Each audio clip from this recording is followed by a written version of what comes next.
$3,000 for that timber sale. That turned out to be a good deal. Woodlot owners about to sell timber products for the first time usually don't understand the consequences of a timber sale. It can be the most satisfying event that occurs in managing the Yankee Woodlot, or it can be filled with anguish and regret. Hopefully, after watching this program, you'll be able to avoid the pitfalls associated with this activity. Cliff Foster is a service forester with the Maine Forest Service and represents one type of forestry assistance available to the landowner, that provided by state government. Jim LaCase is a consulting forester, and Dick Miles is a cooperative landowner assistance forester with a large company that uses lots of wood. All three foresters will provide woodlot management and marketing assistance to Yankee Woodlot owners, but under differing conditions and to different degrees. Cliff, what kind of services does the Maine Forest Service provide to landowners? Well, I think probably most people know us for management services on the land, but that includes a number of things like marketing information, assisting people in getting somebody to do some kind of forestry work for them, including a person in the logging business as well as doing TSI or anything like that. Tree planting is another area that we assist people with. If I were a landowner and I had some timber to sell and came to the Maine Forest Service, what help would you provide? If you came to us and said, I'd like to make a sale, we'd probably ask you to take a look at your land. If it's beyond certain limits, why, we'd recommend it to a consulting forester to do that. If it was a sale of all the wood, we'd recommend the same thing. In other words, we wouldn't really become involved, only to the point of giving advice on conducting such a sale. Mm-hmm. So there are some limits beyond which you don't go. What are those limits for when you go to a consulting forester? Well, for example, we don't mark anything which would get over 100,000 board feet or 400 cords. Anything over that, why, it's recommended to a consulting forester. Let's say I had less than the number of board feet you mentioned and a few cords of wood. Then what service do you provide? We would take a look at the land and make some recommendations for you. And we, in a case like that, if you wanted us to, we'd mark the timber for the sale. We'd still try to talk you into using a consultant, but we would mark the timber for sale. That means you'd put a paint spot in every tree? Yeah, that's correct. And then you'd go out and hire a logger for me? No, we don't do that. We talk about loggers with the landowner. We discuss prices and so forth and so on. That decision is up to him. Certainly we know loggers, we know good loggers, we know loggers that aren't so good. And we usually recommend several loggers who have a good recommendation to the guy. Let's say that I've talked to 2 or 3 loggers and I've selected one of them. What do I do next? Well, we'd recommend that you have a contract. And in fact, we'd show you a contract and we'd show you how to fill it out. We'd help you fill it out if you wanted us to do that. Do I need an attorney at that point? No, not necessary. Only a witness to whatever is written in that contract. As long as you have somebody witness what you've done, you and the logger, that's usually all that's required. How do I determine the prices to put in the contract? All service foresters are knowledgeable of prices in the local area where most of these products would be sold. So they can advise the owner on what he should be getting for prices. And usually we give a range. For example, like white pine saw timber, we'd give the guy a range of from, well, now, for example, from $60 to $90 per thousand. And actually the final price of that would depend on many things. Size of the timber, the volume of the sale, the accessibility, and many other things as to what that actually would sell for. We talked about contract some and the legal parts of it. How about some of the other parts? Landowners are concerned about damage to the trees or having a trail built. Are those things possible to write in the contract? That's possible to write that in. In fact, in the sample contract that we make available to a landowner, there's a provision to write in special things that the landowner would like taken care of as a part of whatever operation that might be going on his land. For example, if he wants the access road blocked off from public access, that can be in there. So at the end of the operation, it is blocked off, and it specifies whether it's going to be logs or rocks or just a bulldozed hump of earth or whatever. The logging road can be put to sleep, so to speak, that they've finished. That can be specified in the contract with water bars, seating, or whatever that the landowner might want. The location of the yard can be specified in the contract, where it is going to be, or if Where it's the going logs are going to be accumulated. where the logs are going to be accumulated, whether there's going to be more than one yard, so forth and so on. And when that operation is finished, there can be a provision in there to seed that yard down with some kind of a conservation mix or some wildlife mix or something. Things like that can go in the contract. The residual slash, there can be a provision put in there that'll be no more than 2 feet above the level of the ground, or 3 feet, or whatever. And this can even be specified in certain areas where, for some reason, it's either used for picnicking or hiking or something where appearance or aesthetics is important to the owner. Those things can be written in. It's an unlimited things that you can write in, just as long as the contractor is willing and the owner is willing to mutually agree to do these things. Landowners are becoming increasingly interested in the aesthetic parts of the forest, of walking the woods and seeing wildflowers and game. Do you find that loggers are able to respond to these kind of requests from landowners? I think in most cases, at least the ones that the loggers I've worked with, will respond to them. Perhaps in some case, if it gets to be extensive, if a landowner wants a road, an access road, put somewhere in his woodland, either so he can drive over it with his pickup truck, for example, or walk over it, then there might be a consideration in the price of the stumpage, or he might pay for that completely aside, having that done, and that can be written in the contract. So all of these things have cost to them. It would be difficult for the landowner to expect to get top dollar for stumpage and also get all these other things put in. Does that be a fair summary? That would be a fair statement, yes. And it's a reasonable statement. So I've decided which trees I'm going to cut. I've lined up a logger and I got a contract. Should I just sell everything for pulpwood? No, that wouldn't be a wise thing to do. Usually when a forester marks timber for sale, why he'll note the different products that can be cut from those trees, whether it's pine saw logs or birch boltwood or pine pulpwood or spruce and fir pulpwood. And all these products command a different price. And of course the saw logs usually a higher price.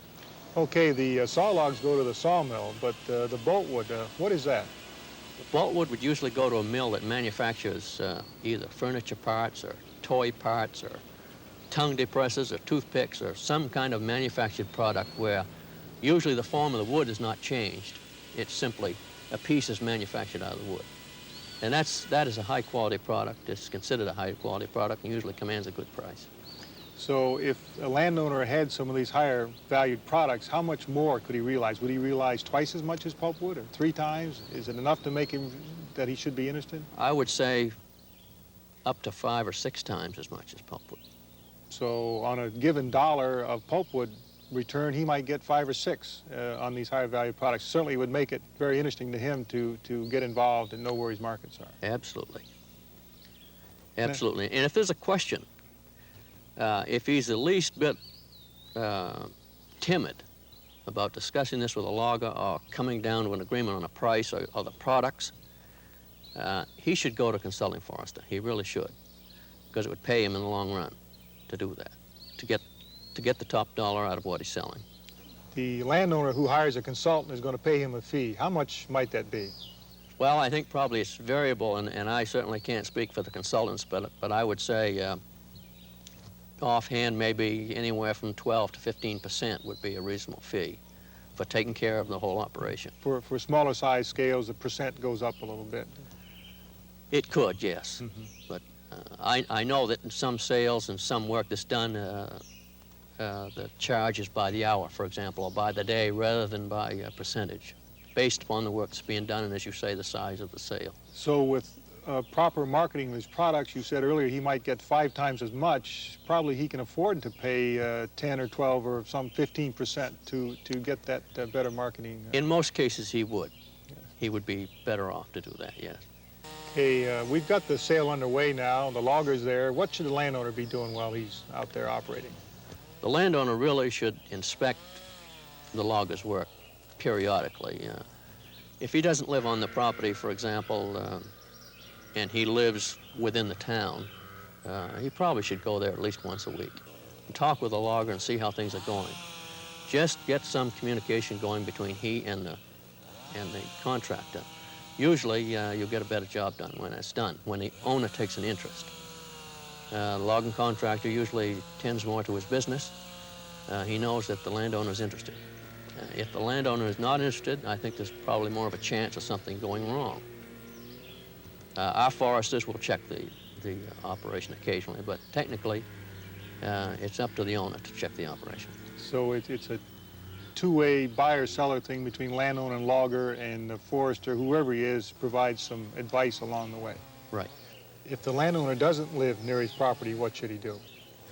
If he doesn't live nearby, if he lives in another town, and it's going to be difficult for him to get to his land when this operation is processed, really the best thing for him to do is to go to a consultant in the first place. And this is one of the things we discuss with him. Because we don't have the technical responsibility to see that everything's going correctly on his land. Legally and technically, that's his responsibility. Mm-hmm. Now, what should the landowner do? He hears from somebody, the forest or whatever, that things aren't going right, that there's damage or some other kind of problem. What should he do? Well, he should go and personally inspect it, to follow up on it. Talk with the logging contractor and see if he can't get the thing corrected. We can't do that for him, not legally, and we don't do that for him. Another concern for the landowner is how he gets paid. He's got a contract working, the logger's out there, and 2 or 3 weeks go by and he doesn't get any money. What happens then? Well, this is an area where when we talk with a landowner, which is very important and can be a key to the whole sale. After all, you've grown these trees or somebody has, for a lifetime, and now it comes time to sell them. There's no real point in giving them away. So we discuss the merits of a contract and what should be in the contract. And the method of payment is specified in the contract. Shall they pay once a week? Shall there be a deposit? How much shall the deposit be? And this is something that the owner has to decide what he wants and what he best would be comfortable with as far as making a deal with the logger. If he wants a sizable deposit, then he should require one. If he wants to get paid once a week, then that's the way it should be. As long as both parties agree to follow whatever course is set in the contract, that's how we should get his money. Now, if the logger defaults, if he doesn't send a check when he's supposed to do that, the landowner shouldn't wait till the next pay period to see if it's going to come with that check. He should go immediately and ask the question of the logger as to, why his check didn't come. It may be some problem that the logger had. It may be a problem with the mail. It could be any little simple thing which could be taken care of right away. But in some cases, anybody has hard luck, and so do loggers. Some cases they get in a situation where perhaps they can't make a payment. And the thing to do at that point, I think, is to sit down with the logger and see if you can arrange some kind of payment to make up for the one that was missed. What kind of things can go wrong during the timber sale? Property lines. Probably one of the biggest problems in small ownerships is property lines. They're not readily discernible. And one of the first things that we talk with when we talk with an owner is, where are your property lines? And you'll be surprised at the people who don't know where they are. And we don't do anything. If he doesn't know where his lines are, we don't mark any trees at that point, because the risk of getting on somebody else is too great. If he goes ahead with an operation, and the logger goes ahead with an operation, and they get over somebody's line, then this certainly can be a problem, and this has happened. And if you're not right there, if the owner's not right there to take care of those things, animosity can certainly develop between he and the logging operator, and could wind up in court. So those kinds of risks are just not worth taking. And that's the reason why the guy should go back and inspect his logging operation. Is there some chance that the logger might damage the forest? The damage certainly is another area to be concerned with, because not concerned just with the trees that are being cut, we're also concerned with trees that are being left. At least the landowner should be, because those trees are going to be his next crop, and they should be left in good shape. Some loggers can get a little callous about butt scarring and taking trees down, smashing into other ones. But the owner's presence will reduce that quite a bit. Of course, the forester's presence too, but Are there other kinds of problems that the landowner should foresee when he gets into this kind of arrangement? I would say that the time of year of the operation is important from the standpoint of the type of soil that's there, whether it's on a slope, whether it's wet, whether it's dry. This can also affect the price that he gets for his wood. There's a multitude of things that can go wrong. If his property is accessible only by a right-of-way over somebody else's property, and that's specified on the ground, and the logger gets off on it for mud or some other reason, tries another route, then he's going to be in trouble with his neighbor or certainly the abutting landowner. So that's another area that you don't have to work hard at all to get in trouble, really. Now, let's just take a typical situation. You and I both know, we've heard from landowners that said, well, a logger called me and said he'd give me $2,000 for that timber, and I didn't think it had any value. Should I just go ahead and take that $2,000? I wouldn't be quite that gullible to do that, no. No. And I certainly wouldn't recommend anybody do that. Again, if there's a question, then perhaps he should have an appraisal by a consulting forester who would do that for him. Find out what he's got before he Find out what sells he's it. got. Even though a lump sum sounds like a lot of money, maybe it's not the best idea. That's right. Okay. That's right. Jim, what kind of things should a landowner think about when he gets ready to market his timber? Well, I would say reliable people to do the work is a big thing. Most landowners aren't in a position to know the men who work in the woods, and I think that's where the consultant plays an important role. He knows the people, he works with them, he has operators who he pretty much keeps going year-round, and he deals with the operators who he knows are reliable, and I think that's the way, particularly an absentee owner, should go. It's worth the price, I think, if he's going to harvest his woodlot, to pay the consultant to oversee the job and act as his agent and see that all the merchantable wood is removed, that's good utilization as far as taking the tops down, and see that he gets paid for everything that's taken out of the woodlot. Jim, is there much difference between what a landowner will receive if he sells direct to a logger or works with a consulting forester? Well, not necessarily. It could well be that he wouldn't be out a lot of money, in as much as he was dealing with a reputable operator who paid for everything that he removed. But I think the point is that the land is probably going to be in a lot better shape to grow and produce another crop, another cut in 10 or 15, 20 years, if it is managed, if the cutting is done under the direction of a forester. Mm-hmm. I think that the operator, even though perhaps he has the best intentions in the world, doesn't always have the training to recognize situations. The farm woodlots particularly will vary from spot to spot. I mean, you'll run into 10 different types going across the 50-acre woodlot, which you don't run into in the big woods up north. It's pretty much all the same. But these lots were handled differently. Oftentimes the farmer had so many weeks' time in the winter when he didn't have anything else to do, and he'd go in and clear cut a patch, and that perhaps came back to white birch or something like that, and then it left the original stand around it, so you get mini sites in these farm woodlots, which is, unless a fellow's had some training, they're very difficult to cut, to manage properly. Jim, if I were a new landowner, what kind of advice would you give me as a consultant? Well, I would be glad to look it over with you and make recommendations as to what should be done.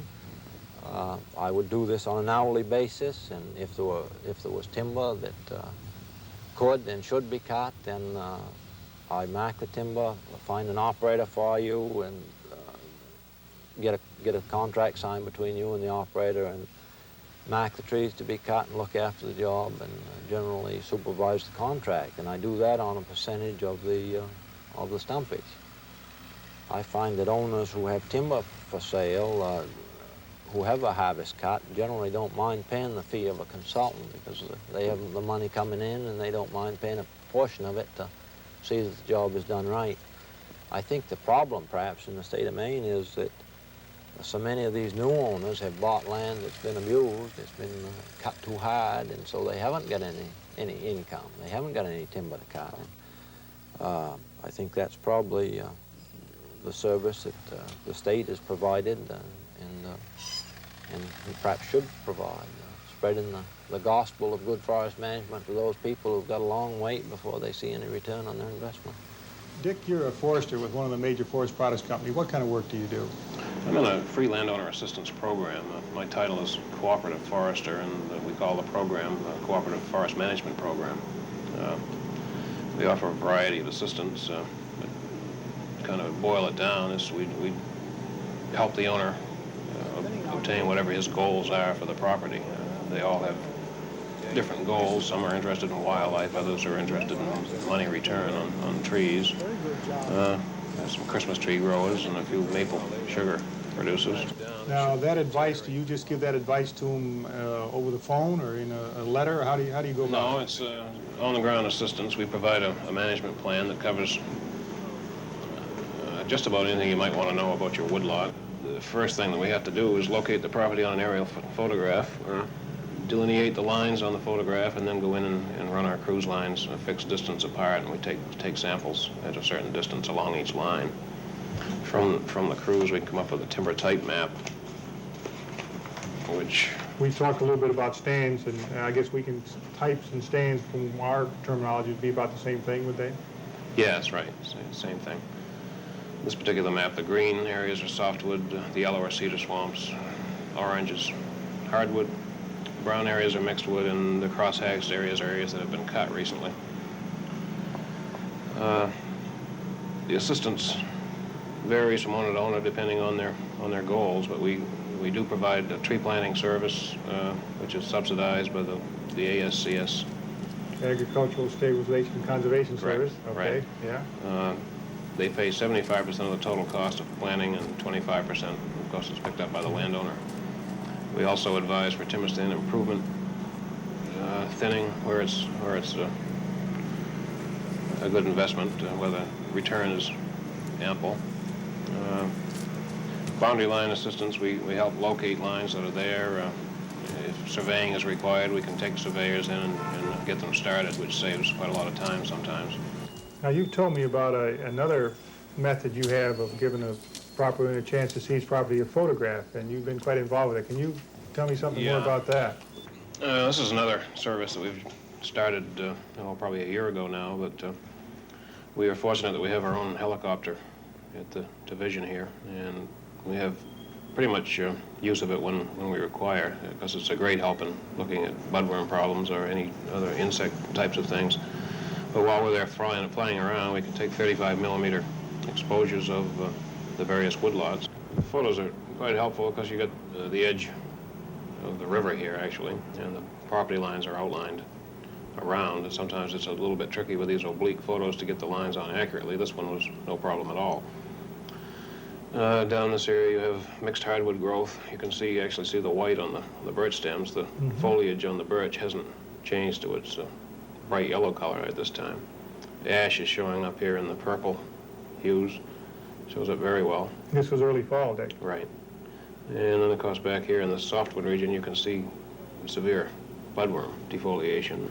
Back in this area, we have a young birch stand that's going to be thinned sometime this summer. We mark sample areas in it for the crews to follow to get their feet on the ground for the thinning, and then we go back and inspect it weekly or so to make sure they're doing the quality job that we want. That photograph looks to be very helpful. Yes, they're a big help. Hopefully we'll have a better camera set up and we'll be able to take controlled vertical photography, which will be very helpful, especially on these small woodlots where 1 or 2 photos will cover the whole property. And it's your planning that every landowner in your assistance program will have a photograph like this to Correct. work from. That's very helpful. Now, it sounds like a pretty good deal. How does a landowner take part in this thing? How do they get involved? Also, just a very brief agreement that is signed between us and the landowner. It says basically that the owner will offer first refusal to Georgia Pacific Cooperation for any wood that he desires to harvest. As part of his management plan to harvest the wood, then we ask for first chance to buy that wood. If the wood can be sold elsewhere at a higher price, he is still free to sell at that highest price. So if I've been offered $8 and you come along and offered 9 on this first refusal, you would get it. Correct. But if you came along and offered 7 when I've already been offered 8, then I could sell it for the $8. That's right. Good.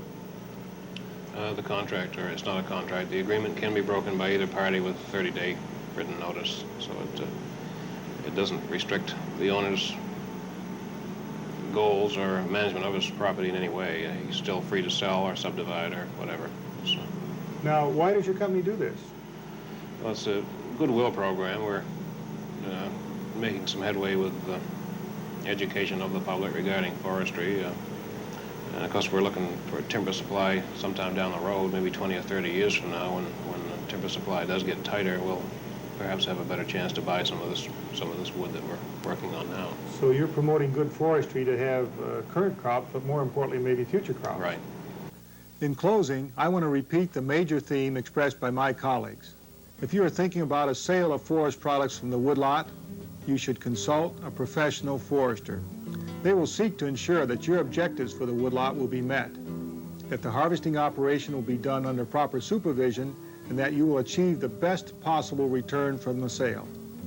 That's all for this program. We'll be back next time with something special for the Yankee Woodlot. Thank you for joining us.